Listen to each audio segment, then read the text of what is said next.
Seni yigitching tirik ekanmi? Bu meni yigitim emas. Kiming unda? Bore. Senga kattalar gaplashayotganda aralashmagin deyishmaganmi? Bo'ldi. Qoch. Ketgin iltimos bor. Sen bilan keyin gaplashamiz. Ha, aytguncha. Keyin ogohlantirmadi demagin. Yigitingga aytib qo'y. O'ziga ehtiyot bo'lsin. Tag'in yo'q bo'lib qolmasin. Bo'ldi, qoch arzimaydi.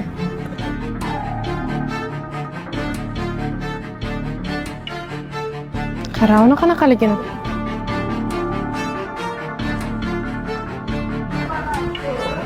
Ne yana bunaqa qotdi? Nima, prosta kechirib ketursinmi? Unga ham oson emas. O'zidan o'tganni faqat o'zi biladi. Endi aybingni yuvishing kerak. Omad.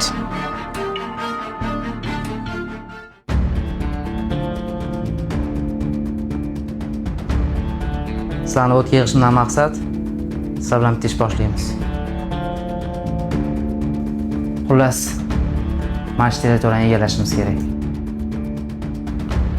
O'zi shu ishlarni deb o'lib ketishingga sal qoldi. Yana shu yo'lga qaytmoqchimisan? Men ular qilgan ishni prostakka qoldirmayman. Hammasi qilgan ish uchun javobini beradi. O'zing bilasan.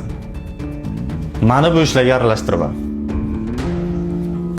Qo'rqyapsanmi?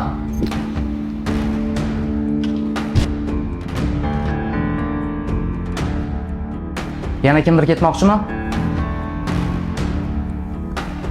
Yordam kerak bo'lsa, biz shu yerda.